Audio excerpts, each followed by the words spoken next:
comenzar con la segunda mesa del día de hoy.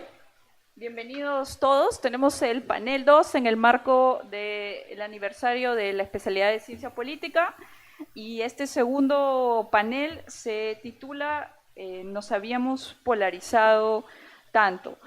Queremos hacer este panel post almuerzo, bastante ameno, así que los invito a tratar de engancharse con la discusión y luego nos gustaría invitarlos a hacer preguntas. Vamos a tener un momento para la exposición y luego me gustaría plantear algunas preguntas y también recoger aquellas de nuestra audiencia, especialmente nuestros estudiantes que les encanta el tema de polarización. Bueno, una de las cosas con las que me gustaría empezar es que Latinoamérica es una región de pasiones, es una región de polarización. La polarización no es nuestra, no es cosa nueva en nuestra región. Aquí hay varios alumnos nuestros de política latinoamericana donde hemos visto por todas estas etapas, ¿no? Hemos visto las etapas de los movimientos revolucionarios, las polarizaciones alrededor, a favor o en contra de los gobiernos militares. La polarización ideológica ha sido siempre parte fundacional de nuestras discusiones sobre la democracia, ¿no? Pero con el tiempo estas polarizaciones han ido mutando, ¿no? Han ido mutando. Primero se han ido acercando o circunscribiendo al área de la democracia. Todas nuestras polarizaciones, bueno, hasta hace poquito por lo menos, estaban alrededor o dentro de los límites de la democracia, que se ha convertido en el sistema más popular. Podemos cuestionar eso ahora, pero digamos, dentro de esos límites. También en materia ideológica hemos visto algunas parches, quiero decir, ¿no? Con el establecimiento del capitalismo también, formas de polarización ahora son todavía más limitadas. Y si hablamos del contexto andino, podemos decir que ya también tenemos un modelo productivo que casi tiene mucho menos competencia, que es el extractivo. Entonces yo quería empezar comentando esto porque pareciera que los marcos de la polarización son cada vez más estrechos. Ya no tenemos que discutir, o bueno, una gran parte de la gente tiene consenso sobre la democracia, sobre el capitalismo, incluso sobre los modos de producción, y pareciera que sobre qué estamos polarizados, ¿no? Por un lado. Pero por otra parte, quienes siguen política latinoamericana, andina, saben que si hay algo que nos caracteriza es estar polarizados, ¿no? Especialmente en la escena peruana. Nuestros colegas latinoamericanos deben saber que acá tenemos posiciones extremas. Pero también, como decía Juan Pablo Luna en la presentación anterior, todos nuestros vecinos se están peruanizando. La competencia en Colombia tiene muchísimos partidos, en Brasil cada vez es más difícil ponernos de acuerdo, sentarnos en la mesa a discutir. Vemos el fracaso de partidos de centro que parece que ya no pueden captar mayorías de votos. Entonces, quería dar este marco para empezar una discusión sobre alrededor de qué exactamente estamos polarizados. Primero eso, ¿no? Y esta polarización, para nuestros expertos, es una polarización de discurso o también hay una sustancia, porque si al final quizás tenemos posiciones diversas, pero el sistema político es el mismo, el sistema económico es el mismo, ¿sobre qué exactamente, cuán sustanciales son esas polarizaciones? Y la otra cosa que a nuestros estudiantes les interesa mucho, todos nuestros estudiantes hacen tesis, es cómo podemos medir, ¿no? esta polarización. Y para eso tenemos a dos grandes ponentes. Voy a empezar con quien se ha voluntariado, dicen acá, para empezar, el profesor Sergio Berjar, que es profesor del Departamento de Estudios Políticos del Centro de Investigación y Docencia Económicas en CIDE, México. Es experto y investiga sobre las determinantes y consecuencias de la polarización afectiva y programática, así como el apoyo de líderes populistas autoritarios en democracias en desarrollo, o sea, Latinoamérica. Por favor, profesor Béjar, yo lo voy a dejar, no deje de mirarme cada cierto tiempo para enseñarle su tarjetita cuando se acabe el tiempo. Por favor. Sí, claro, claro, claro. Puede. Puedo moverme yo también. Pero creo que nosotros nos tenemos que mover, ¿no? Bueno, muy buenas tardes. Gracias, Saraí, por la introducción. Primero me gustaría felicitar al Departamento de Ciencia Política de la Universidad Católica del Perú, agradecer a las autoridades por la invitación. Es un verdadero placer estar aquí compartiendo con ustedes y celebrando estos 20 años de la formación del departamento y la licenciatura. Estuvimos ayer en un evento en el que presentamos un handbook de polarización afectiva del que el profesor Mariano Torcal y el profesor Elko Hartbell son editores, y en el que tuve el privilegio de participar como autor de uno de los capítulos, hablando sobre el estado de la polarización afectiva en Latinoamérica. En esta plática no voy a repetir todo lo que dije ayer, pero sí me gustaría hacer un comercial, no solo porque soy autor en ese handbook, sino porque me parece que es un verdadero tratado sobre la polarización afectiva, en términos conceptuales, en términos de medición, en términos del estado de la literatura a través de las diferentes regiones del mundo y en términos de las causas y las consecuencias de la polarización afectiva.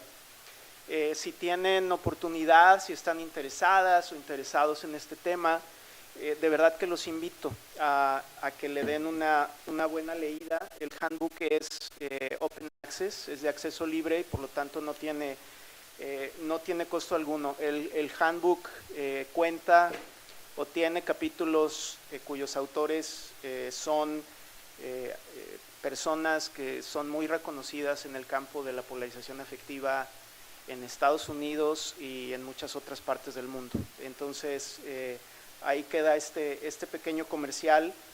Ojalá lo puedan leer y como siempre estamos abiertos a los comentarios, a las preguntas que puedan tener sobre eso.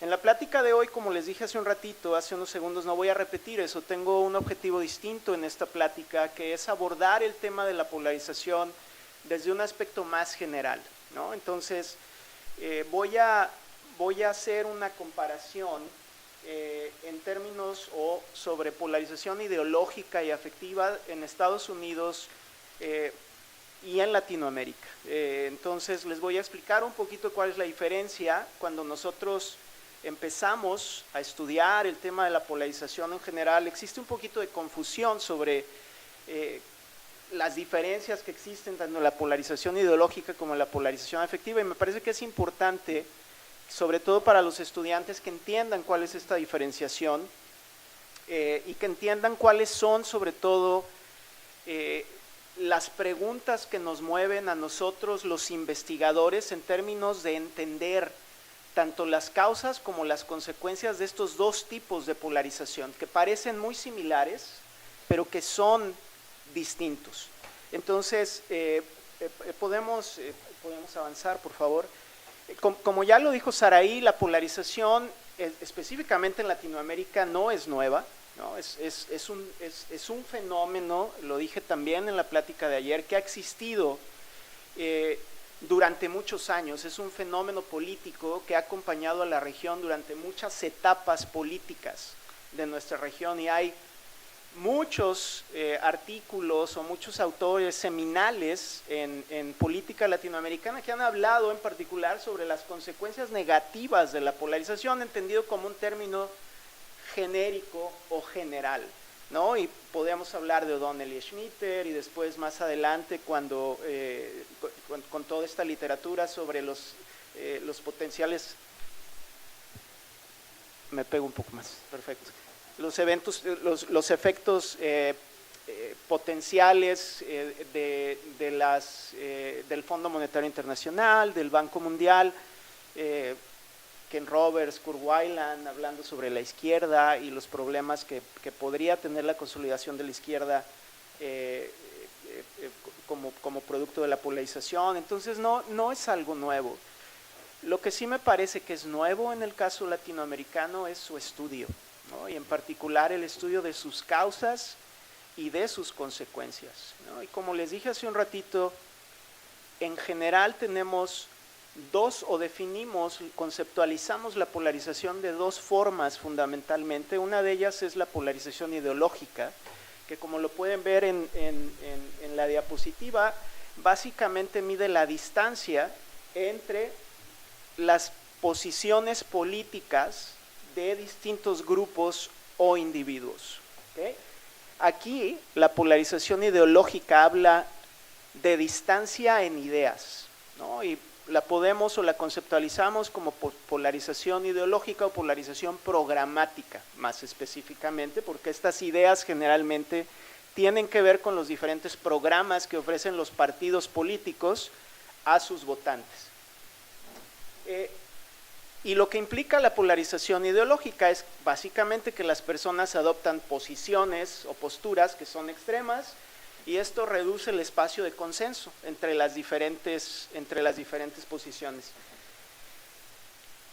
No hay ninguna duda, si observamos a los gráficos de la polarización ideológica, por ejemplo en Estados Unidos y más adelantito en Latinoamérica, de que la distancia que existe entre las personas que tienen ideas de izquierda y las personas que tienen ideas más de derecha en Estados Unidos se ha incrementado a través del tiempo, y en particular se ha incrementado a partir de la crisis económica que azotó a los países desarrollados, la crisis del 2008-2009 en Estados Unidos.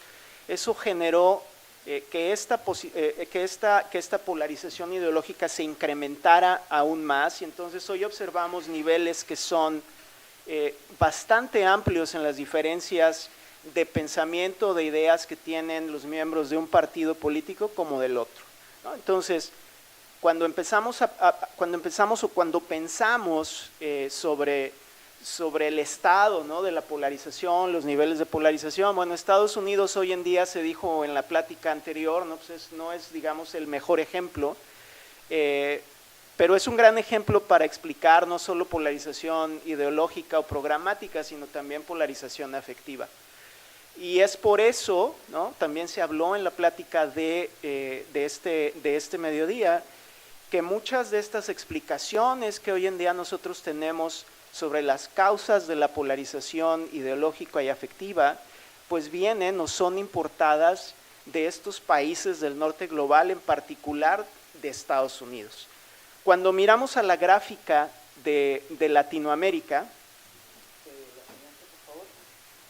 podemos ver un fenómeno parecido, pero un poquito distinto, ¿no? Y esto es un gráfico que muestra los niveles de polarización ideológica en Latinoamérica. Hay obviamente o evidentemente una tendencia hacia la alta que desaparece, es una especie de una U invertida que desaparece aproximadamente a partir del año 2016, 2017, y pareciera que la polarización ideológica en Latinoamérica empieza a disminuir, ¿no? Entonces, lo que sí no podemos negar es que también ha existido en todos los países latinoamericanos, esta gráfica es construida con datos de Latinobarómetro, en todos los países latinoamericanos, un incremento en promedio en este índice o en esta medición de polarización ideológica en la región.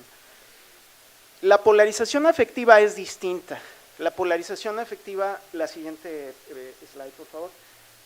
La polarización afectiva se refiere más que a ideas, a emociones, ¿no? Y la gran diferencia aquí es que la polarización afectiva ocurre no solo cuando las personas tienen discrepancias o diferencias políticas, sino que desarrollan emociones, una palabra fundamental para entender a la polarización afectiva, desarrollan emociones hacia quienes piensan diferente a ellos o ellas, ¿no?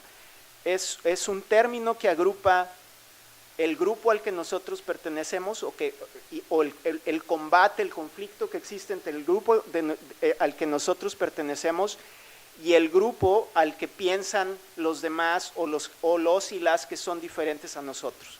Y esto puede ser en términos de nuestras ideas o puede ser en términos de muchos otros factores, como por ejemplo nuestra clase social, no necesariamente de nuevo nuestras ideas. Entonces, como les decía hace algunos minutos, la diferencia fundamental entre polarización ideológica y polarización afectiva tiene que ver con el rol que juegan en la polarización ideológica las ideas y en la polarización afectiva las emociones. ¿Okay?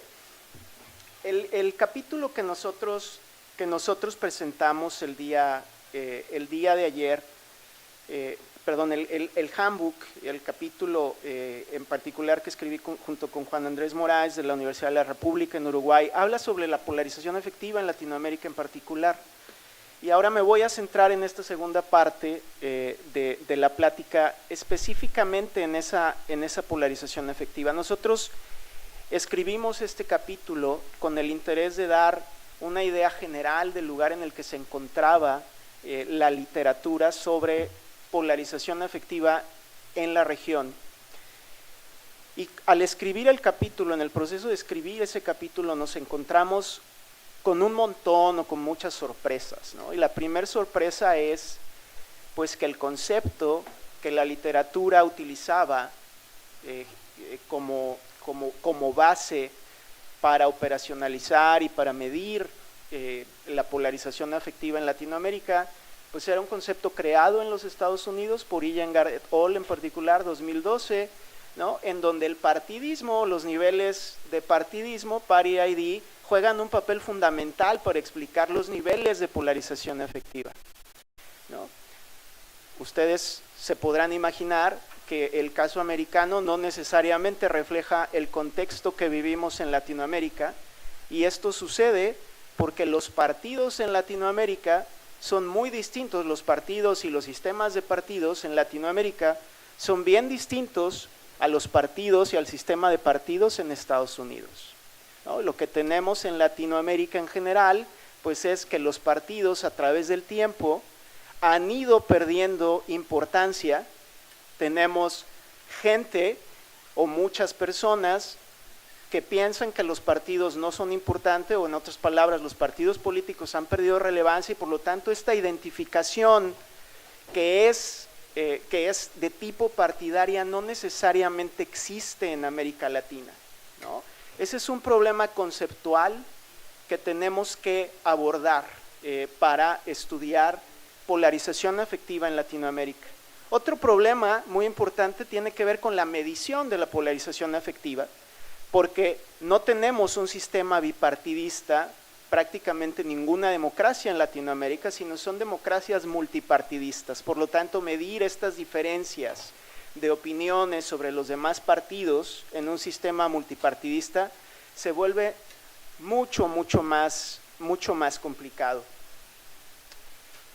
Lo que es más, o lo que fue más sorprendente cuando iniciamos este trabajo fue el muy bajo número de investigaciones que existen sobre la polarización afectiva en la región, ¿no? Y hoy en día los podemos contar con la palma de la mano. Si hay 5 o 6 estudios en Latinoamérica que hablan sobre las causas de la polarización afectiva, son muchos.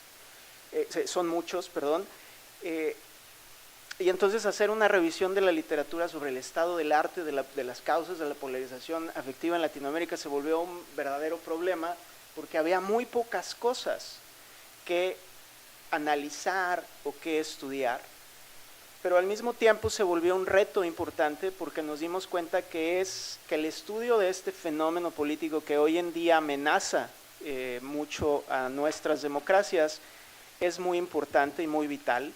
Pero ese estudio se tiene que centrar o se tiene que adaptar al contexto que existe en la región.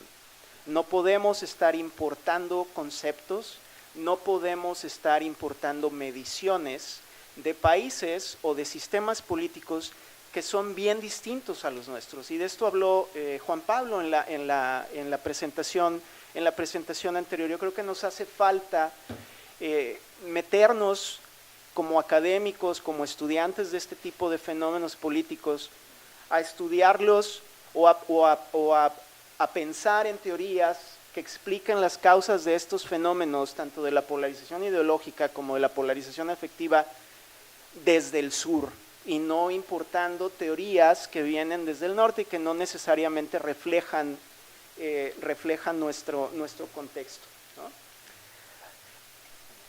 Dicho lo anterior, y tomando también en cuenta que existe una limitación muy grande sobre datos que podemos utilizar para hacer este tipo de mediciones,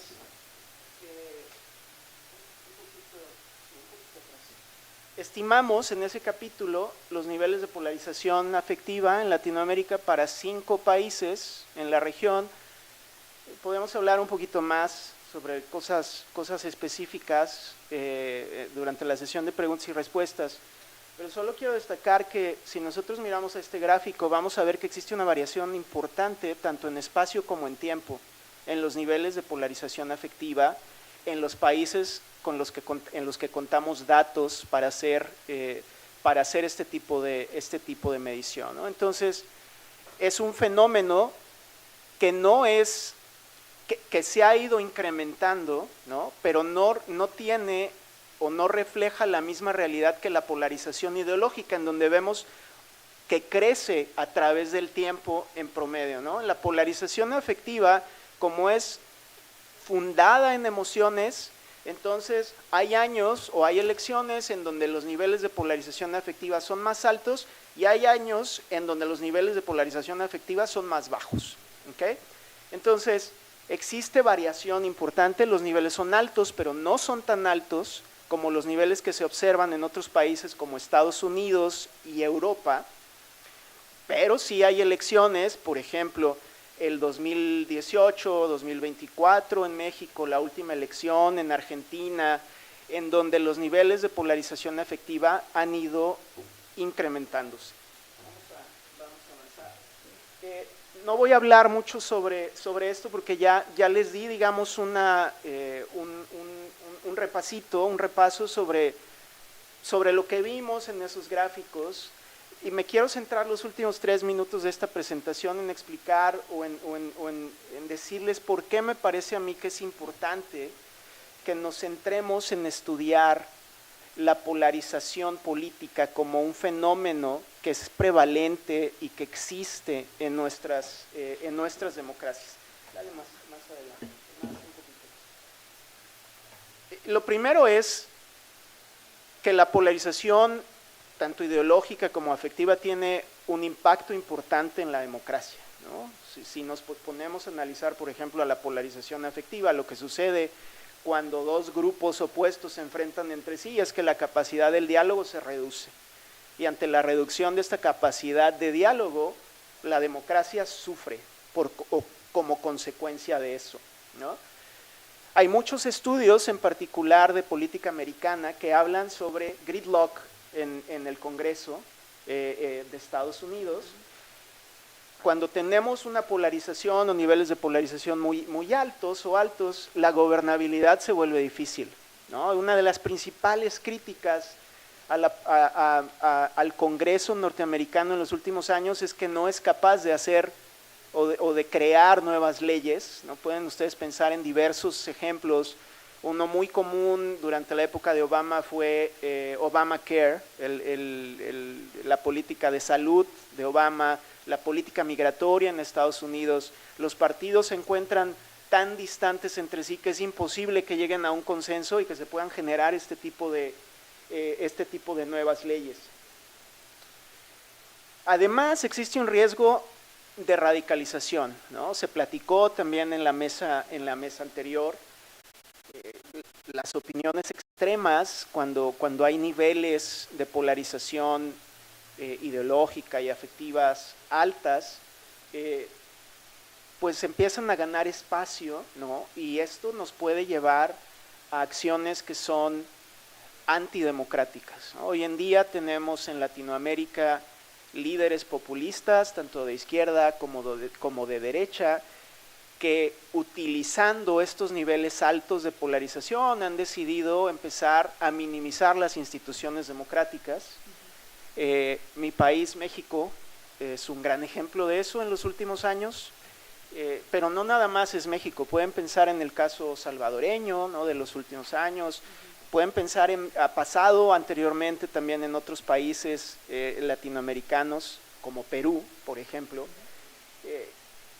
Y ya yéndonos un poquito más a las consecuencias sociales, pues la polarización produce divisiones sociales profundas, ¿no? En particular cuando pensamos o cuando hablamos de la polarización afectiva, se rompen vínculos sociales, se genera un espacio o una oportunidad para segmentar comunidades y para erosionar el capital social, ¿no? En la mesa de ayer platicábamos de algunos ejemplos en Estados Unidos en donde las familias, por ejemplo, después de la elección de Trump en 2016 se dejaron de hablar o dejaban de ir a cenar juntas porque no soportaban los hijos que sus papás o sus mamás hubieran votado por Donald Trump.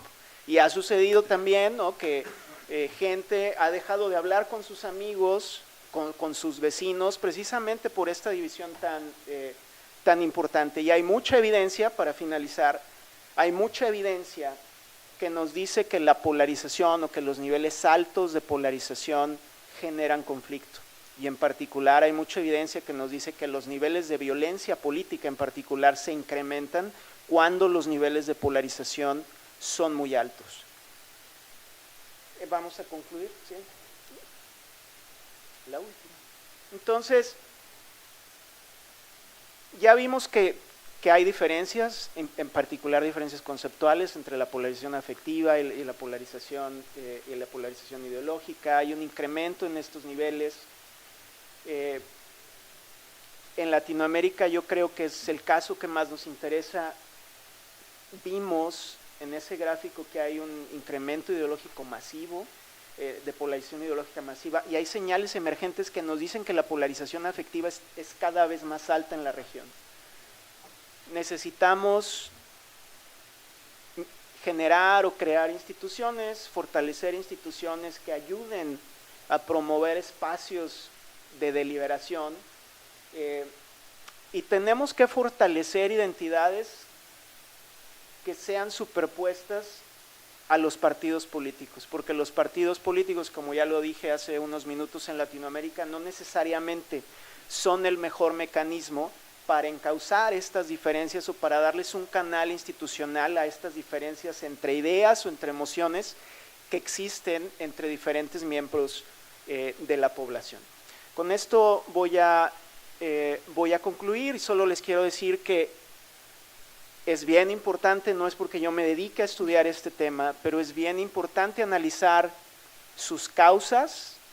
Para empezar, estamos en una etapa muy naciente en la investigación sobre las causas tanto de la polarización ideológica como de la polarización afectiva en la región, algo que es bien sorprendente porque no es un fenómeno nuevo.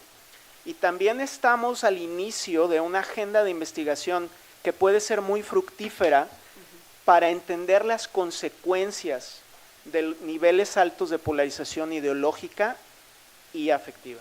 Yo creo que le toca a las generaciones más jóvenes en particular, no solo estudiar estos fenómenos, lo pueden hacer, eso se lo pueden dejar más a sus profesores, pero ustedes lo pueden hacer también en sus tesis, pero sí les toca a ustedes encontrar canales para resolver estas diferencias intergrupales que cada vez parecen ser más grandes en muchas de las democracias latinoamericanas.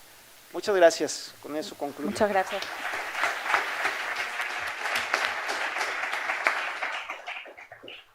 Muchas gracias, profesor Beja. Ahorita le devuelvo el sitio. Y ahora tenemos la presentación del doctor Mariano Torcal. Él es catedrático de Ciencia Política en la Universidad de Pompeu Fabra, es director del Research and Expertise Center for Survey Methodology, y entre sus últimas publicaciones está Affective Polarization in Spain. convéncenos de que no somos tan polarizados como Europa, porque también están latinoamericanos, ¿o no? Bueno, me Adelante. gustaría empezar dando las gracias por la invitación a la decana de la facultad, al director del Departamento de Ciencia Política, que me han invitado y me han dado la oportunidad de poder discutir sobre estos temas y presentarlos. También me gustaría pues agradecer la amabilidad que durante estos días han mostrado conmigo y bueno, pues eso, gracias por todo ello. Yo siempre tengo la tentación, porque me aburro, escucharme a mí mismo lo que ya he escrito, y entonces tengo la tentación siempre de que voy a presentar algo nuevo, voy a presentar algo que estoy dándole vueltas en la cabeza últimamente. Lo que voy a hacer es un poquito de eso, pero va precedido de algunas matizaciones.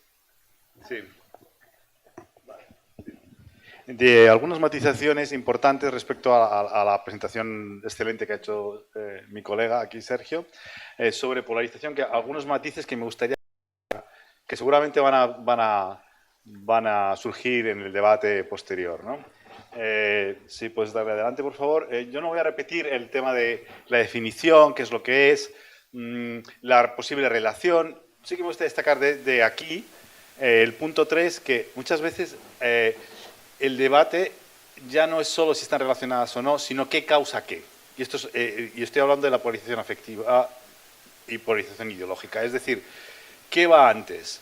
Que los ciudadanos se posicionen sobre determinados problemas y issues y que muestren un grado de polarización creciente sobre, por ejemplo, el aborto y el derecho a la vida, y que eso lleva a la polarización afectiva en el sentido de identidad con un grupo que piensa que de una manera parecida a la mía y por tanto se articula en torno al posicionamiento de los líderes en América Latina, pero también de los partidos en Europa. ¿O es a la inversa? La causalidad es no. La gente primero se crea una identidad grupal, de lo que supuestamente significa un determinado líder, un determinado partido, y a partir de ahí generan sus posicionamientos ideológicos posteriores. Eso es un debate importante, hablando de la relación entre ellos. Este es uno de los aspectos, si tira adelante por favor, unos aspectos importantes sobre esta discusión. Entonces, lo que voy a decir es que fundamentalmente el motor de la polarización actual tiene un componente afectivo. Eso ya lo ha dicho el profesor Sergio Berja. Segundo, la ideológica es hoy mismo más una consecuencia que el antecedente de la polarización afectiva en muchos casos. Hay un libro que acaba de salir hace un mes, escasamente, que trata muy bien este tema desde un punto de vista teórico y metodológico que me parece muy interesante, sobre los Estados Unidos, y que me ha convencido bastante en el proceso de interacción entre lo que dicen los líderes y cómo activa determinados mecanismos de polarización ideológica a través de los sentimientos. Es un libro bastante bueno. Por cierto, escrito por psicólogos sociales, ¿no? Y luego el problema ya no es que son distintas, el problema es que la polarización afectiva, y esto me lleva a un debate importante, la polarización afectiva es especialmente dañina, porque mucha gente, y tira hacia adelante por favor, mucha gente habla no voy a repetir la definición general de polarización afectiva, pero mucha gente habla de que, bueno, la polarización a lo mejor no es tan mala. No olvidemos, yo ya soy suficientemente viejo para recordar ese debate, que la ciencia política en los años 80 y 90 se centraba mucho en que había poca polarización. Y que se hablaba del fin de la ideología y que ya los partidos, lo que pasaba es que a los ciudadanos no les importaban las elecciones porque los candidatos eran iguales, no se distinguían, etc. Por tanto, y en parte eso es cierto. Eso es cierto. La democracia es la resolución de conflictos de carácter de intereses y conflictos que existen en la sociedad a través de mecanismos meramente pacíficos, que en realidad es lo que es la política. Pero claro, el problema de la polarización afectiva es distinto, porque no es un problema de grado. Siempre digo, no es un problema de grado, es un problema de la naturaleza misma de esa desafección, ¿no? De esa polarización. Tira un poco hacia adelante, por favor. Sí, perdón. ¿Y por qué digo esto? Porque, bueno, fundamentalmente ya lo he explicado mi colega que me ha antecedido, tiene que ver con los sentimientos que se generan fundamentalmente por elementos de identidades, ¿no? Las identidades son elementos que nosotros somos animales sociales y desarrollamos identidades con el fútbol, con el barrio, ¿Conocemos a todos los individuos del mismo grupo? No, pero generamos elementos de que, bueno, yo soy de este barrio, vivo de este barrio, y generamos una especie de comunidad imaginada de lo que somos. Y a partir de ahí, y se han demostrado desde los principios, que es la base fundamental de toda esta historia, es que la teoría de la identidad social lo que demuestra es que ya en los años 60 es que simplemente, incluso cuando son artificiales, la interacción entre grupos, las diferencias entre grupos, cuando son artificiales, las diferencias entre grupos llevan generalmente, la propia interacción lleva generalmente a identificarte con los míos y a rechazar a los contrarios, ¿no? Esto es el elemento fundamental sobre que se sustenta la polarización, toda la teoría de la polarización afectiva. Y el problema de esto, y ahora voy a meter un poco más en cosas así más nuevas, y es lo que voy a tratar fundamentalmente, es que el problema de la polarización afectiva, además de muchos que ya ha señalado Sergio, es el problema de que convierte a los votantes en hooligans. Ya no son ciudadanos que busquen información, y por tanto tiene que ver mucho con el trabajo de David y José, que no está aquí, que ya no se convierten en actores del proceso de control político de los líderes políticos, se convierten en hooligans. Son los míos, los justifico, hagan lo que hagan, está bien, y exoneramos de responsabilidades. No ejerce, y además el mandato, y voy a explicarlo, el mandato se ejerce sobre la negación del contrario. Muchas veces se vota por animosidad, no se vota por afinidad. Entonces ese mandato está, como decía David en su capítulo, está exento de contenido concreto, y por tanto, ¿cuál es la agenda política que se plantea entre los nuevos líderes? Ninguna, porque han ganado a base de la negación del contrario. ¿De acuerdo? Puedes avanzar un momento. Para mostrar gráficamente lo que quiero decir, nosotros, digamos, la dimensión más ideológica que nosotros tenemos en la cabeza, incluido en términos, no me llega aquí, bueno, o no me funciona, no se me deja de funcionar. Lo más importante de aquí es que esta es la ideológica. La ideológica es que tenemos dos ejes de conflicto, izquierda-derecha, el nuevo liberal conservador que se ha reactivado mucho en la dimensión cultural, y el espacio está marcado por estas dos dimensiones. Entonces el partido B tiene un posicionamiento más a la izquierda y liberal, y el partido contrario tiene un posicionamiento más conservador y a la derecha. Entonces los ciudadanos construyen su mapa del espacio político a partir de aquí. Esto es la manera que siempre hemos pensado que funcionaba la polarización, que funcionaba así. Pero esto ha cambiado. Esto ahora simplemente es me gusta, me disgusta, me molesta, me resulta repulsivo.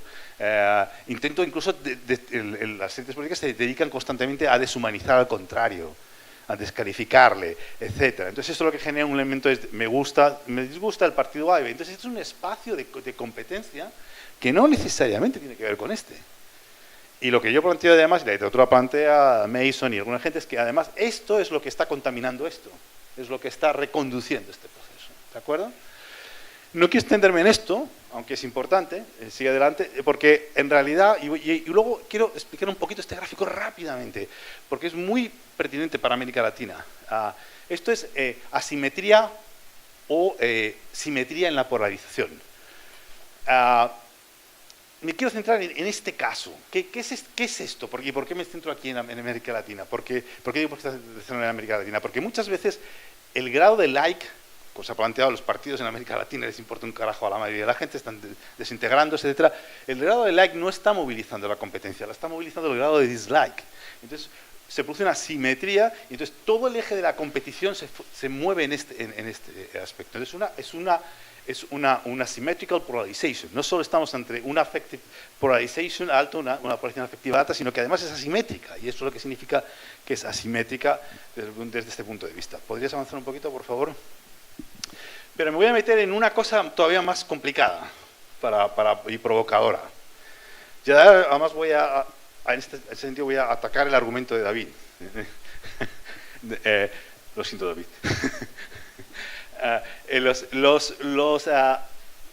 La ciencia política, la gente que trabaja en polarización afectiva dice, bueno, sí, bueno, es muy malo, pero no está tan mal, porque por ejemplo moviliza a la gente para que vaya a votar. Entonces el paper de David y José dicen, no, es que, y hay más, ¿no? Dicen, no, es que facilita la participación electoral.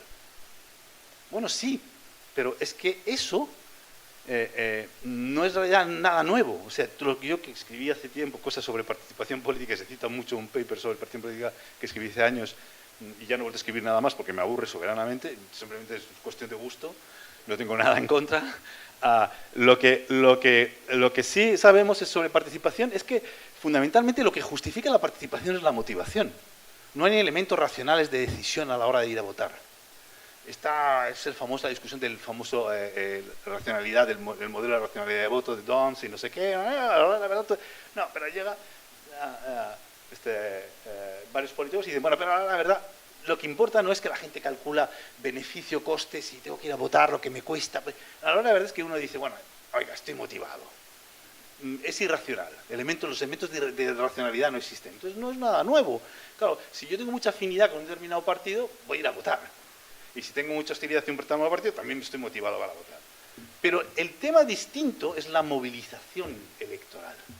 Ahí está la clave del asunto, porque la movilización electoral significa que es la clave de toda discusión sobre participación política, es que hay un montón de ciudadanos que están expectantes, supuestamente, y que deciden ir a votar, y a votar un candidato porque les ha convencido.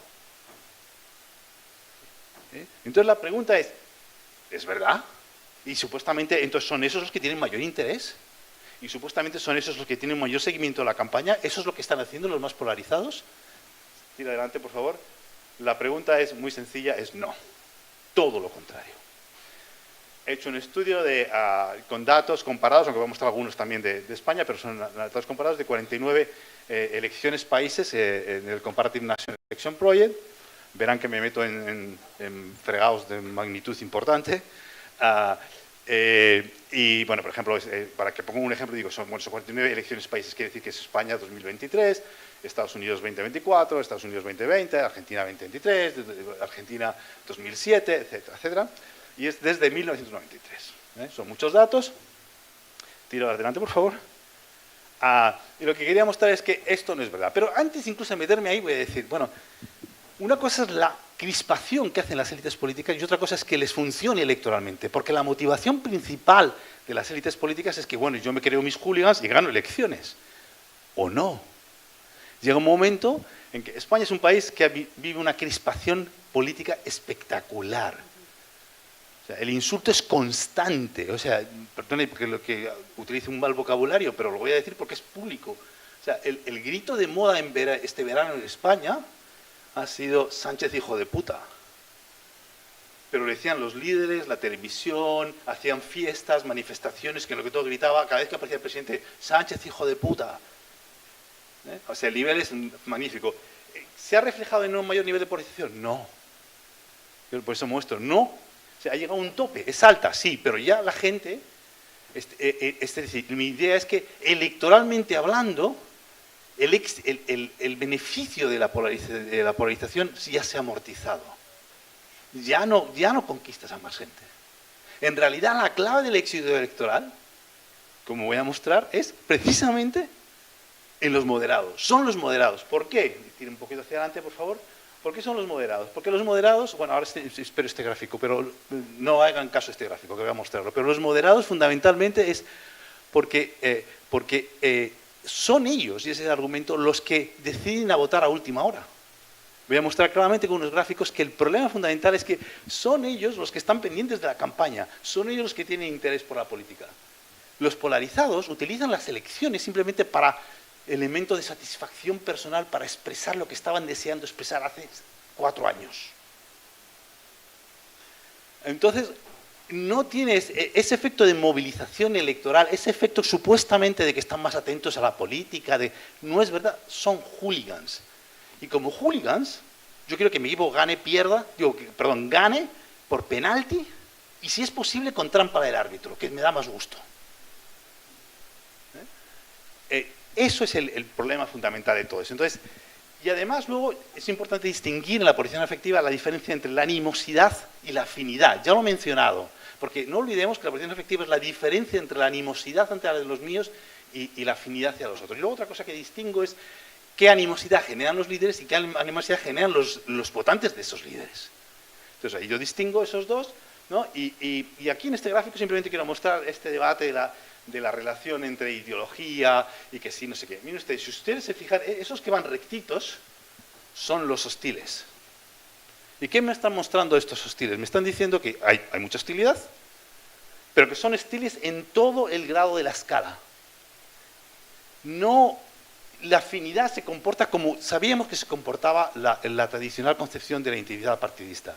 Es decir, los extremistas, pues sí muestran mayor nivel de polarización porque son más afines. Pero la clave es que la hostilidad como elemento articulador es transversal ideológicamente. La gente se odia igualmente. Eso significa que no tiene una relación ideológica, que no hay un componente ideológico en esa hostilidad. ¿De acuerdo? Sigue adelante, por favor. Entonces, lo que quiero mostrar es que, bueno, entonces esta es y me diréis, bueno, ¿y cómo demuestras esto? Esta es mi variable dependiente. Hay 64.550 casos, muchos países.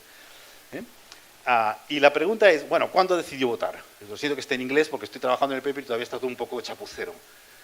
¿Cuándo decidió votar? El mismo día de la elección, la semana anterior, unas semanas antes, etcétera. Y lo último es mucho antes de la campaña. Es que siempre intenté, es que ya había decidido votar, ¿de acuerdo? Es una variable ordinal, no me voy a meter en problemas de discusión. Tira adelante, por favor. Entonces, sí, bueno, participación electoral. Sí, claro, la favorece, tampoco tanto. O sea, lo que este gráfico demuestra es que, bueno, tampoco tanto. ¿No? Pero sí, es verdad, 5 minutos, vale, perfecto. La polarización lo que hace es verdad, pero es que esto no es nada nuevo, es que ya lo sabíamos desde hace, cuando estudiábamos los estudios de participación política. Entonces, ahí no está la clave. La clave viene, tiene un poquito más hacia adelante, por favor. Y bueno, esto es una regresión con muchos, bueno, para aquellos que no saben lo que es una regresión y lo que estoy representando aquí, esto quiere decir que no tiene efecto, 0 es no efecto, esto es efecto negativo. Aquí no hay efectos negativos, todas las variables tienen un efecto positivo, este es el estimador, lo que se llama el estimador, y esto es intervalo de confianza. Esto se hace así igual, la diferencia entre uno y otro es que aquí pruebo affective polarization solo y aquí abajo lo distingo, es los que tienen animosidad y los que tienen afinidad, que es lo que el highest like score. Entonces, la única diferencia es que cambio, no desagrego la polarización afectiva. Como verán ustedes, pues sí, favorecen. Sí, efectivamente, sí, vale. La gente ya como está deseando ir a votar por un determinado candidato, o sobre todo para votar en contra de un determinado candidato en muchas democracias, lo que hacen es, bueno, pues ya sí van a votar, claro. ¿Puedes avanzar un momento, por favor?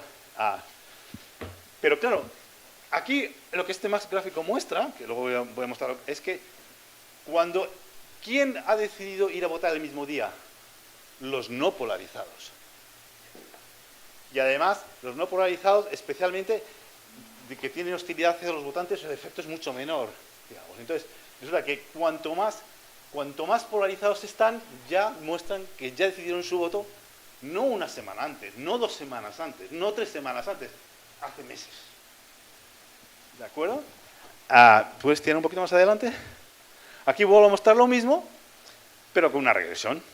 Entonces, como verán ustedes, es, claro, la clásica de Party Identification, muy bien, sí, estupendo, pero Affective Polarization, y aquí estos elementos vuelven a mostrar lo mismo que acabo de mostrar en el gráfico, que es que cuanto más polarizado estoy,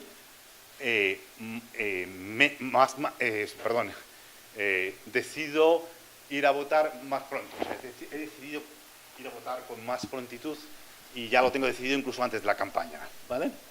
¿Puedes seguir adelante, por favor? Esto es lo mismo, pero no voy a entrar en estas cositas técnicas, pero voy a mostrar es que en vez de tratarla como una ordinal, con diferentes categorías, la trato un sí-no, es decir, organizando las categorías. Y sale exactamente lo mismo, con la misma fuerza, etc. Sigue un poco más adelante, por favor.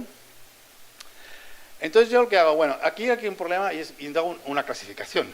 Llamo los expressing voters, que son los hooligans. ¿Por qué los llamo expressive? Porque solo ven las elecciones como una manera de expresar sus sentimientos. Y nosotros lo llamamos los accounting voters, que son los votantes que sí que hacen lo que supuestamente tienen que hacer. No se sabe en qué grado de sofisticación, me da igual, pero bueno, están pendientes de la campaña y lo piensan y deciden ir a votar durante la campaña o un día, o incluso el mismo día de la elección. Por favor, sí, hacia adelante. Entonces, como veréis, resulta que, y esto no lo muestro en un gráfico, pero sí lo puedo decir, es que hay mucho más lo que llamo structural campaigns, que en realidad son los expressive voters, que cambié el nombre, al principio los llamaba structural, muchísimos más, bueno, bastantes más, sorprendente, ¿no? Pero luego además, lo que sí que demuestro, que no lo tengo en el gráfico porque se veía fatal, es que estos structural voters, estos expressive voters están creciendo exponencialmente en todas las democracias. Cada vez hay más expressive voters y menos campaigning voters, es decir, gente que sigue la campaña, etcétera, etcétera. ¿Sigues, por favor? Y no solo eso, es que además lo que puede ocurrir es que precisamente los más moderados, es decir, aquellos que son campaigning voters, van en mucha más frecuencia, acaban yendo mucha más frecuencia a la abstención. Es decir, son determinantes en dos sentidos. O deciden el voto a última hora y están más atentos a lo que está pasando en la campaña, o se van a la abstención. ¿Por qué? Porque el nivel de polarización les produce tan horrible que dicen, yo no voy a votar por ninguno. Entonces se produce un efecto de desmovilización y un efecto también importante de crecimiento de la desafección. Última slide, creo. Bueno, esto es para mostrar que la misma pauta de lo que estoy hablando ocurre con el interés por la política. Los más polarizados tienen mucho menos interés por la política. No tienen más interés por la política. O sea, es decir, y sobre todo los que se conducen por hostilidad, los de afinidad, sí, claro, ya lo sabíamos. Si usted se identifica con un partido, bueno, pues sí, tenemos un poquito más interés por la política, pero los que son hostiles, no. Los que no son hostiles, da igual, lo tienen bajo y lo mantienen bajo. Les importa un carajo lo que está pasando. ¿Sigues adelante, por favor? Y esto es seguimiento de campaña. Bueno, reduciendo, lo que quiero decir, y ya acabo estos gráficos, hay varios más, es que en el FAL los polarizados no siguen la campaña, no les interesa la campaña, y el único es el que se ve un poquito distinto, que además tiene más con afinidad que con hostilidad, es el seguimiento de la campaña por televisión. Y insisto, los hostiles no siguen la campaña. En general en televisión. Y lo único, los afines, y esto lo he hecho con varios, si siguen periódicos, si leen, etcétera, etcétera, etcétera, es constante, no les interesa, especialmente a los afines también, pero especialmente los que tienen altos niveles de animosidad, les importa un carajo lo que se está discutiendo, lo que se está hablando, cuál es el elemento fundamental de la propuesta de los candidatos, etcétera. Si seguir un poco más adelante. Lo mismo, el debatido aspecto de Internet, no me quiero meter, pero es muy parecido. El seguimiento de la campaña por Internet, no, es que lo siguen por Internet. Chorrada, al canto.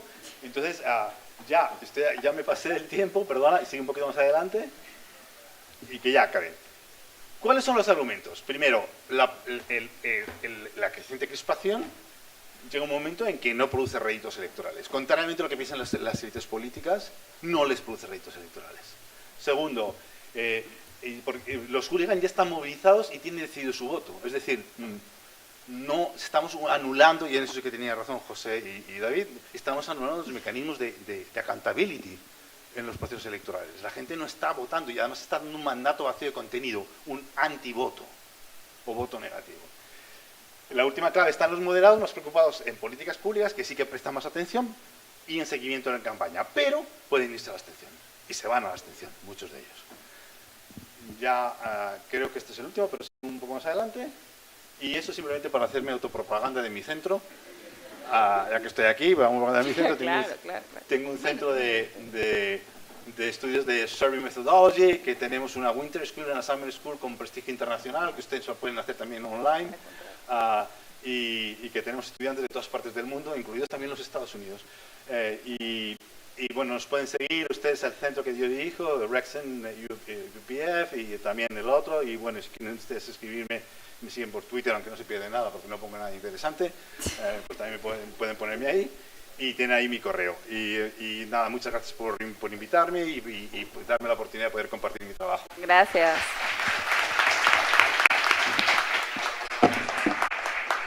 Mariano, no tienes idea cuánta carne has tocado. No sabes cuánta gente vino por lana y salió trasquilada acá.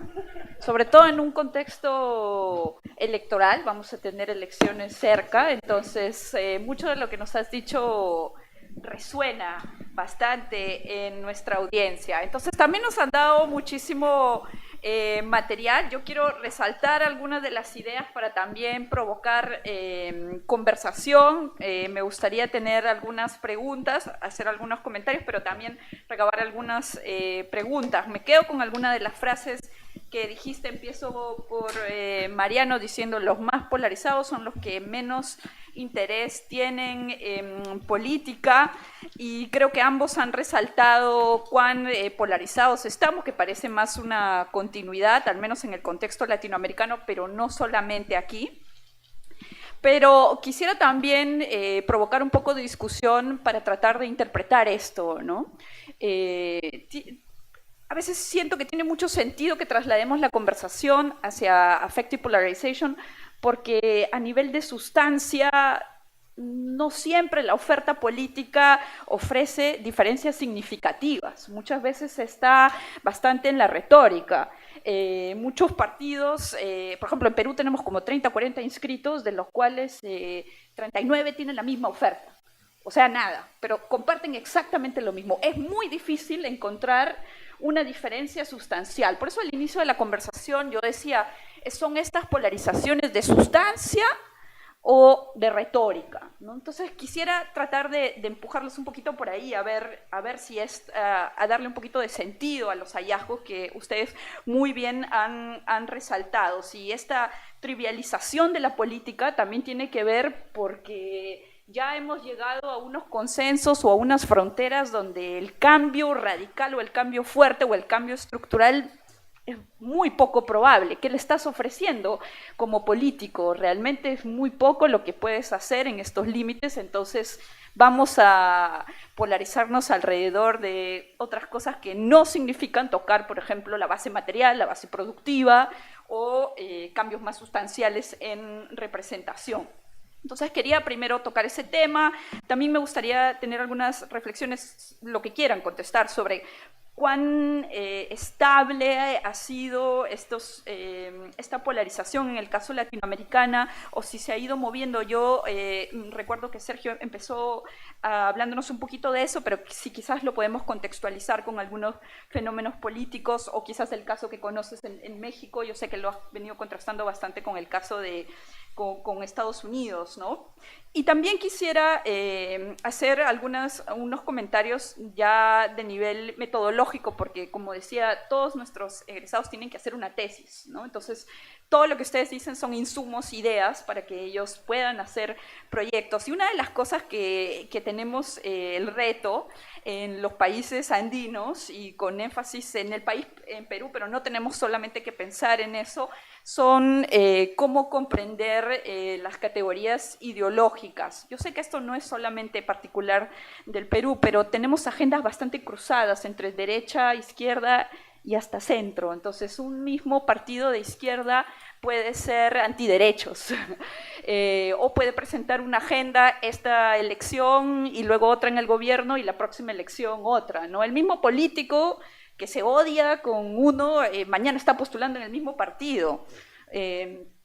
Entonces, el mismo partido se contradice, ¿no? Es muy difícil seguirle la pista a los partidos, y es muy difícil, incluso si tú te identificas como una persona de derecha o de izquierda, encontrar consistencias. Vas a ver gente de derecha que tiene un discurso muy nacionalista y que está a favor de explotación de recursos, o una izquierda que también está a favor de la explotación de recursos naturales y xenófoba, ¿no? Entonces, hay muchas líneas de contradicción, no hay continuidad en esa, ni en elección, ni en periodos de gobierno, y eso nos hace pensar, o un comentario que se recibe a menudo de los alumnos es cuán relevante es hablar de derecha o izquierda, si siquiera es una de las líneas que vale la pena seguir. En los 2000, cuando yo estaba en la universidad, nos decían, no, ahora vamos a seguir la línea alrededor de étnica, de movimiento, sobre todo en países andinos, ¿no?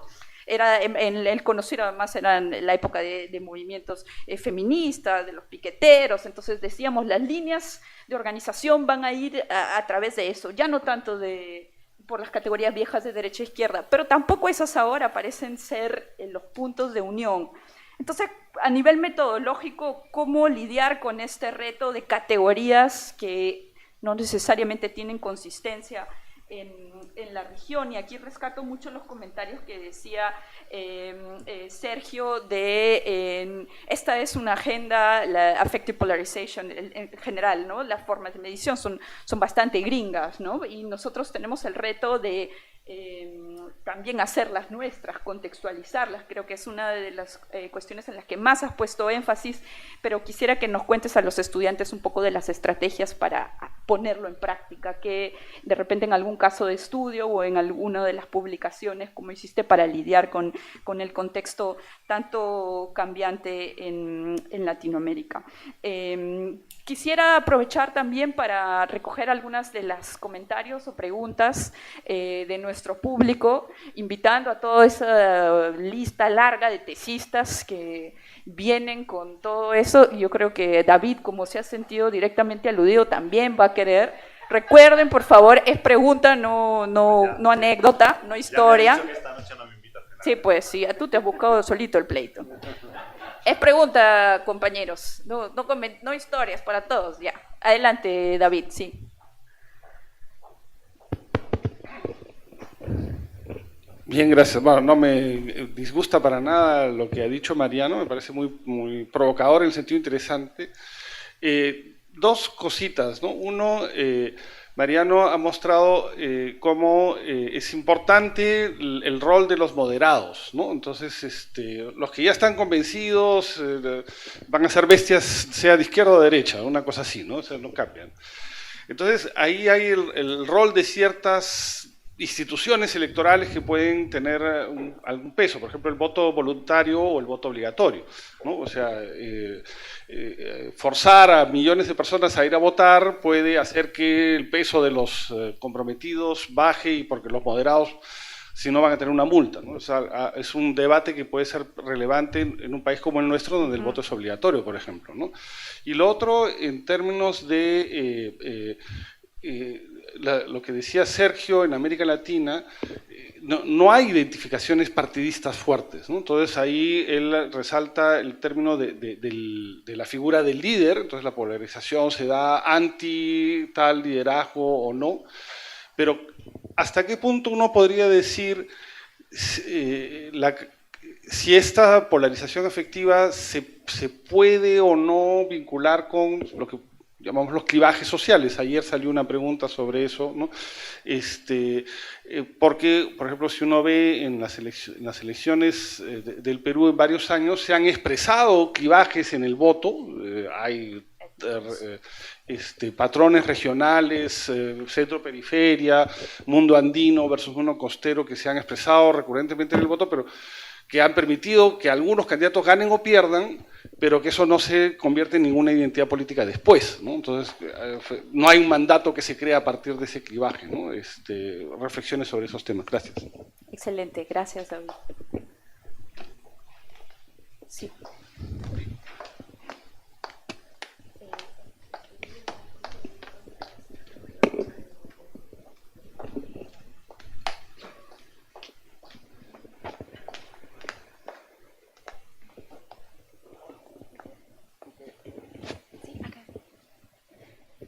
Sí, esta pregunta, mi nombre es Isaac Lau, soy un doctorando aquí en la Universidad Católica.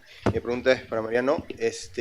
Los comentarios, o sea, toda su presentación de verdad que me ha dejado muy removido intelectualmente, y estaba acordándome mucho de un artículo que leí en The Hill, siguiendo la política norteamericana. Sé que esto no es sobre lo que ha conversado, pero me gustaría ver si lo puede contextualizar un poco desde su perspectiva, porque recuerdo mucho, y lo he buscado el artículo, incluso lo tengo acá enfrente, básicamente el gobernador republicano Chris Christie expresando su acuerdo con una opinión de Richie Torres, que es el primer representante del Congreso gay afro-latinoamericano, openly gay, y que decía, y que dijo básicamente que la campaña publicitaria, el ad más efectivo que habían tenido los republicanos, ¿no? Y criticando básicamente el rol de la extrema izquierda norteamericana en favoreciendo el voto por Trump, ¿no?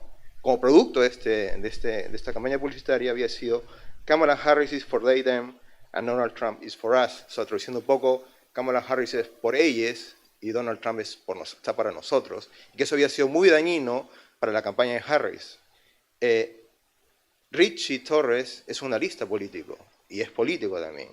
Y Chris Christie está mostrando su acuerdo. Entonces, esto se puede hablar, pues, de repente también aquí en estos términos de un excepcionalismo norteamericano, pero estaría totalmente en contra de lo que estaría proponiendo o sus hallazgos para los casos europeos o para los casos europeos y latinoamericanos que he investigado. Y no sé si podría ofrecer un poco un comentario sobre cómo se podría explicar, porque, repito, parece estar a contracorriente de sus hallazgos, ¿no?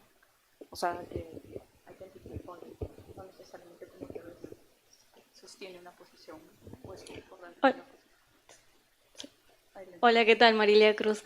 Quería un poco de reflexión, ya que el próximo año vamos a tener elecciones y los politólogos estamos muy alertas, atentos. ¿Cuál sería una pequeña reflexión sobre cómo la polarización afectiva puede incidir en la percepción sobre la legitimidad de las elecciones? ¿Qué rol como politólogos tenemos en ese espacio de fortalecer la institucionalidad que se les ha dado a los organismos electorales? Y cómo han visto que se ha dado esto también en varios países, ¿no? Hemos tenido cuestionamientos en las elecciones de Estados Unidos, de Brasil, en fin, un poco quería que nos den esos comentarios a propósito de este tema tan interesante. Gracias.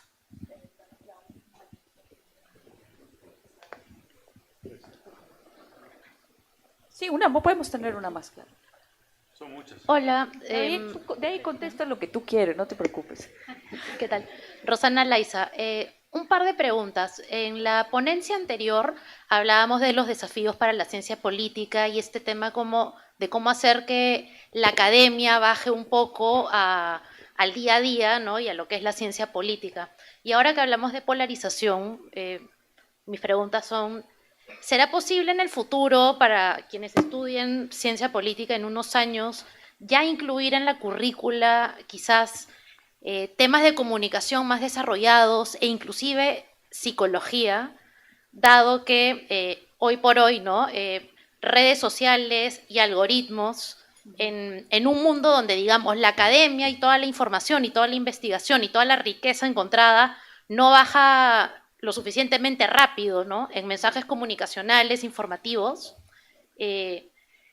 y el comportamiento que tienen los líderes, por ejemplo, poniendo el caso Trump o el caso Rafael López Aliaga, ¿no? O sea, son liderazgos que refuerzan muchísimo esta polarización en un público donde finalmente nosotros vamos a escuchar a nuestro algoritmo y es una cámara de eco, ¿no? Entonces, ¿qué cambios o no sé, qué nuevas disciplinas podrían entrar en el estudio de la ciencia política para tener una visión bastante más integral y comprensiva de todo el entorno? Gracias. Muchas gracias. Sergio, Mariano, por favor, Tenía el contesten micro, lo que pero quieren no sé contestar. si hay otra Ay, ronda. perdón, No, claro, no claro, te claro. preocupes, Adelante. Saraí. No, mira, si hay público, métale, Dale, métale. no, solo para ahondar en lo que decía Roxana, yo soy Gabriela Vega Franco, dirijo una escuela de formación política apartidaria y plural, y de hecho, en este momento estoy dando un curso de terapia focalizada en emociones, justamente porque los cursos sobre terapia de parejas me han sido bastante útiles para trabajar con personas que quieren ser políticos y políticas. Pero mi pregunta iba para la categoría o la palabra que estamos utilizando como moderados, porque lo deslizó Mariano hacia el final, como moderados y luego como, y sí, bueno, también puede ser un poco apatía, ¿no? O desafección. Y creo que ese asumir que la gente que está desconectada es moderada, o sea, que son sinónimos, en nuestro país es un costo bien alto, porque lo cierto es que no necesariamente la gente que no consume y la gente que no está polarizada afectivamente no lo está haciendo porque es moderada, sino puede ser porque no tiene tiempo para afectarse emocionalmente al respecto, o porque está en otro problema, o porque no le han dado la oportunidad. Que si me la dieras, me das el micro y me voy, pero como no tengo participación política pública, porque no tengo oportunidad para pensar en esas cosas en las que están pensando ustedes, ¿no? Y eso es algo que viene un montón en la campaña, porque tienes un buen porcentaje de personas que sí se deciden al final, porque estamos, y me incluyo, odio esa conversación de el peruano hace mal las cosas porque decide su voto antes de entrar. Hay gente que sigue la campaña y por eso decide su voto al final. Pero hay gente que decide su voto al final, que recién puede pensar en eso al final y no está interesada en ir más allá de eso. Y no es necesariamente porque sea moderada, ¿no? Moderado no es Y igual ahí iba a que apático. preguntar más específicamente si hay un cruce con nivel socioeconómico, territorio urbano-rural, acceso a medios de comunicación que te pueda ayudar, porque aquí en el Perú, en el caso, por ejemplo, de categorías como caviar o como facho, hay estudios que indican que, por ejemplo, eso solamente permea a sector A y con las justas B. Entonces te das cuenta ahí cómo introducir esas variables de territorio o de preocupaciones materiales, como decía Saraí, es relevante también, ¿no? Gracias. Gracias. ¿Puedo empezar? A ustedes ahí divídanse el Si trabajo. si me provocáis, mal asunto, porque puedo estar aquí 2 horas No voy a y verme provocando obligada cada a día usar más, estas otra y cada vez. momento más. Vamos a ver, lo último. Yo no he dicho, ojo con lo que he dicho y no he dicho. Por eso es muy importante siempre en mis estudios, cuidado con el rigor conceptual y lo que ustedes están diciendo. Yo no he dicho que los que se abstienen son los moderados. Yo no he dicho eso. Yo lo que he dicho es que los que se movilizan a última hora tienden a ser mucho más moderados que los que decidieron su voto con anterioridad. Por lo tanto, y respondiendo, conectando con la pregunta de David, no necesariamente el hecho de que usted haga votar a toda la gente garantiza que esos que van a votar son moderados. Yo no he dicho eso. Ojo, porque es muy distinto lo que estoy diciendo. Entonces, el problema, y además, luego también, a lo mejor son votantes mucho menos sofisticados, que precisamente son mucho más receptivos a los mensajes simplistas, a los mensajes populistas, etcétera. Por lo tanto, yo no he dicho, lo que digo es que, contrariamente a lo que piensan los políticos y los políticos que hemos estado, y yo también lo he pensado, cuando yo leí tu artículo me pareció fantástico, es que una cosa es explicar la participación y otra cosa es explicar la movilización, que es el concepto de Hansen y Rosenberg en sus famosos libros. Dicen, no, es que son cosas distintas. Entonces yo lo que hago es ¿quiénes son estos movilizados? ¿Son los más moderados o no? Y eso es lo que yo digo. Entonces los movilizados que no dependen de aspectos institucionales, porque son los movilizados que deciden su voto a última hora, ni siquiera estoy diciendo si votan o no votan, que deciden su última hora, y de hecho una de las cosas que muestro es que además también esos movilizados a veces se van a la abstención. Y a veces les produce esa desafección, se puede producir en cantidades relativamente importantes. Entonces, eso son argumentos distintos. Entonces, no necesariamente las cosas van unidas. Hay varias cosas que me gustaría, hay muchísimas cosas que me gustaría decir, pero hay dos aspectos que sí que quiero, o tres aspectos que sí que quiero centrarme en la discusión. Uno es la chermia, está muy provocadora, es retórica, es sustantivo, no es sustantivo. Bueno, vamos a ver. Primero, voy a provocar. ¿Cómo que no es sustantivo? O sea, es que lo mismo Donald Trump, que Biden, es que todavía volvemos a eso. Es que es lo mismo alguien que gobierne de derecha que gobierne de izquierda.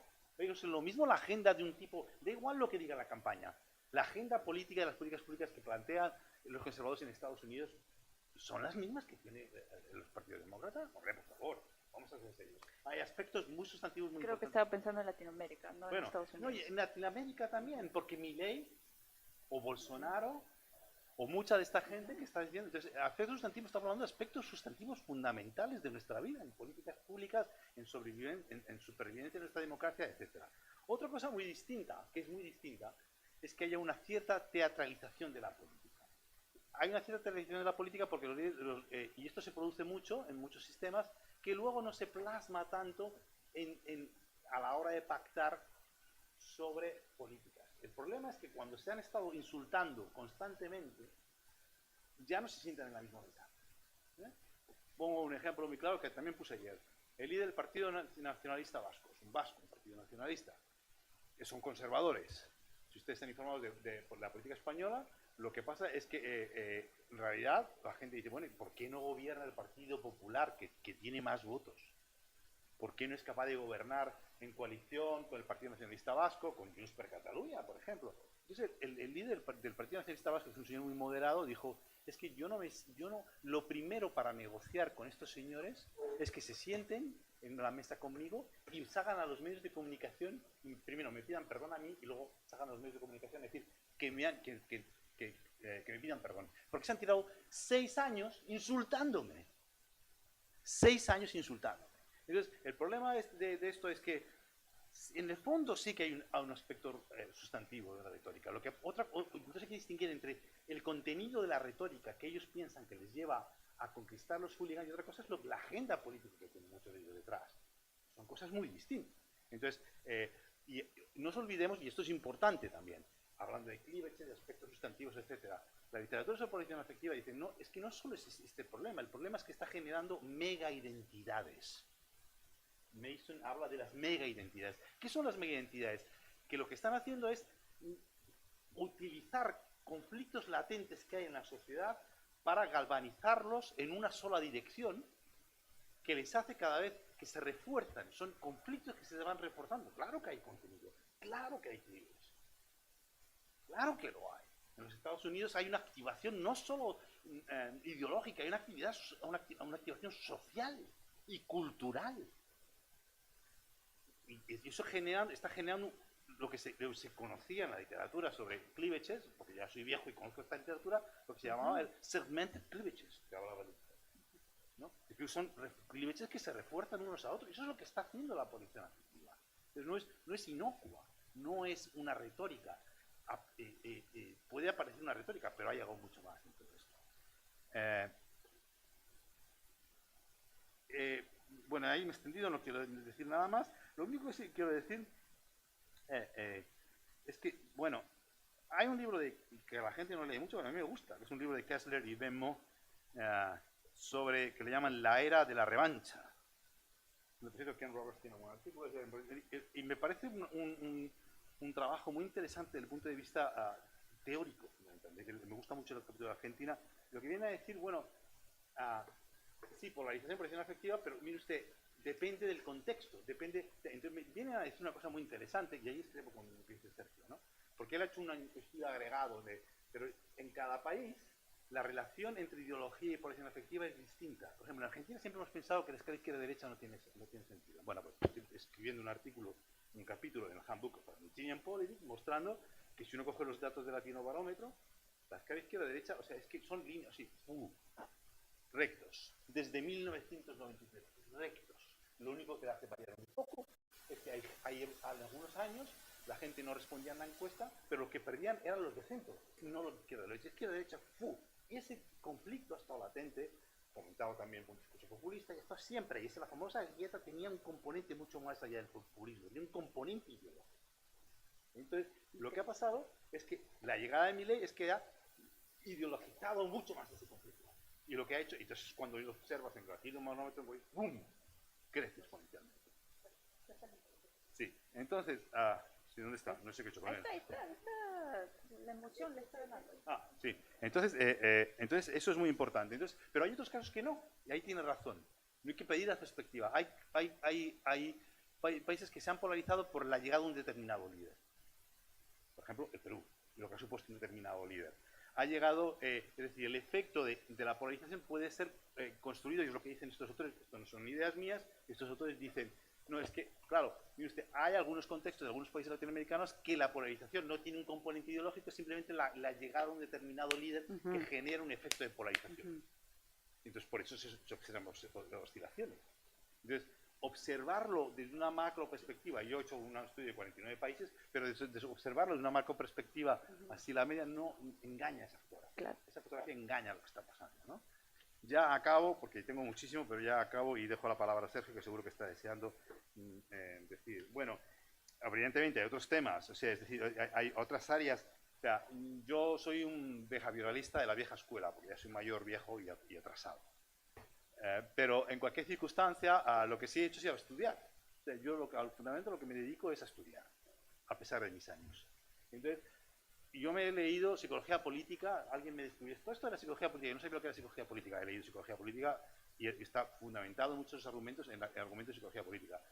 Y comunicación política, que por cierto, además la comunicación política está dominado, no espero que no haya aquí expertos en comunicación política, que no saben nada de ciencia política, no hay que decir muchas tonterías, pero también hay que leerlos, porque son los que están estudiando los de las cámaras de eco, etc. Pero claro, es que, por ejemplo, hablamos de las cámaras de eco, pero no somos capaces de explicar por qué un mismo ciudadano ve un mensaje polarizador y no se polariza y otro sí. Es que no tenemos ni idea. Entonces, estamos atribuyendo al mesonivel efectos similares entre todos los ciudadanos y eso no es verdad.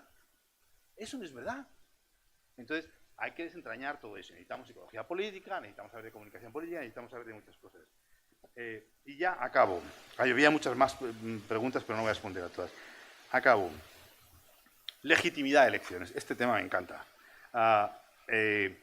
Porque usted también dice, este señor se pasa todo el día escribiendo papers. Pues sí, creo que sí, pero desafortunadamente. Estoy escribiendo, tengo otros 2 papers, que además van a salir, que discuten claramente cuál es el efecto, porque aquí el problema es que la discusión famosa del consentimiento del perdedor. Las democracias se fundamentan en un elemento básico fundamental, que es que el que pierde lo acepta. Ese es el fundamento básico de todo esto. El que pierde lo acepta. Y además hay un elemento nuevo que también gente que ha estudiado Latinoamérica, que es que además el perdedor, el ganador no tiene la tentación de aprovecharse del poder. El problema de la aparición desafectiva ahora mismo es que está generando eso. Los perdedores cada vez cuestionan más el orden democrático, las instituciones, las elecciones mismas y cada vez más y los líderes lo fomentan constantemente esto. O sea, bueno, ¿dónde está el discurso de Trump cuestionando todo el proceso electoral en los Estados Unidos ahora que ha ganado? ¿Dónde está? Se fue. Pero ellos se quedan con la... Y si hubiese perdido hubiese sido la leche, como decían en España, ¿no? Y luego, sin embargo, al mismo tiempo, los ganadores ahora se sienten la tentación, este es el problema de todo esto, la tentación de decir, bueno, ahora que estamos nosotros, vamos a aprovecharnos. Y entonces es lo que hacen ahora los trumpistas. O sea, vamos a cambiar todo, todo. Y si es necesario, que es el siguiente paso, van a violar la Constitución, con las imprevisibles consecuencias que eso puede tener. Entonces, el problema es que, sí, esto es un problema muy grave, pero no se puede decir la perspectiva, no, la polarización afectiva produce estos efectos. No, no es verdad. La polarización afectiva lo que hace es que cambia la perspectiva de cómo ven las cosas entre ganadores y perdedores. Y esto parece una tontería, pero es absolutamente clave. Porque estamos convirtiendo los procesos electorales en test de resistencia democrática. Se están convirtiendo en, ya no se trata de quién gana, se trata de vamos a sobrevivir, vamos a salir de esta. Y eso es el problema de este asunto, ¿no? Ya me callo y dejo a Sergio hablar. Sigue, No, excelente, hemos tenido, Sergio, por favor, al ataque. Está muy bien. No sé qué decir después de Mariano, ¿no? Pero bueno, hay muchas preguntas. No voy tampoco a responder a todas. La primera, la verdad es que coincido con Mariano, ¿no? Yo no sé, yo también creo que esta polarización es un tema de sustancia, ¿no? Si hablamos, no soy un experto en el sistema político peruano, pero bueno, escuché hace un rato que hay 40 partidos, ¿no?, compitiendo más o menos en la próxima elección. Entonces, si tenemos un sistema muy fragmentado, ¿no?, un sistema de partidos muy fragmentado, entonces encontrar diferencias significativas, ¿no?, porque lo que hace la medida de polarización pues es medir la distancia, ¿no?, entre las ofertas programáticas de los partidos, y mientras más partidos tengamos en ese espectro político, pues va a ser mucho más difícil encontrar que hay posiciones distantes entre todos esos 40 partidos que existen. Pero tenemos otros ejemplos en otros sistemas en donde hay diferencias importantes y sustanciales en términos de programa y en términos de oferta ideológica, ¿no? Entonces, Yo creo que depende más que nada de la estructura del sistema de partidos, ¿no? Bueno, podemos hablar si son más programáticos, más clientelares, pero yo creo que este tema de la polarización sí es un término de sustancia. Incluso en el caso mexicano, ¿no? La reciente, o la elección en el 2018, la elección en el 2006, 2018, 2024, que son las elecciones más polarizadas en el contexto mexicano, en donde hay un componente emocional muy alto generado por Andrés Manuel López Obrador, por AMLO, muestra diferencias importantes en términos de programas, ¿no? Son ofertas políticas bien diferentes y hay un contraste importante entre lo que ofrecía López Obrador y sus partidos, el PRD, Morena en las más recientes elecciones, y lo que ofrecían los otros partidos políticos, ¿no? Entonces, sí hay diferencias. Que la calidad de esos programas políticos no sea bueno o buena, esa es otra cosa que es diferente, ¿no? Es una discusión distinta. Entonces, yo creo que la diferenciación ideológica existe, esta polarización existe, incluso en casos en donde exista un alto nivel de retórica en cómo se dicen estas propuestas o cómo se lanzan estos programas. Déjame ponerme los lentes porque ya no tengo la edad para leer mis propias notas. David, ¿hasta qué punto podemos decir si existe polarización? Esa polarización se puede expresar a través de los clivajes. Tengo un artículo en el caso mexicano, por ejemplo, en donde muestro que efectivamente hay efecto, ¿no? Hay efecto de los clivajes políticos en el caso mexicano en los niveles de polarización afectiva, pero esto no es lo más importante, ¿no? Hay otros factores, en particular las actitudes populistas de las personas, que son mucho más importantes en explicar los diferentes niveles o la variación en la polarización afectiva.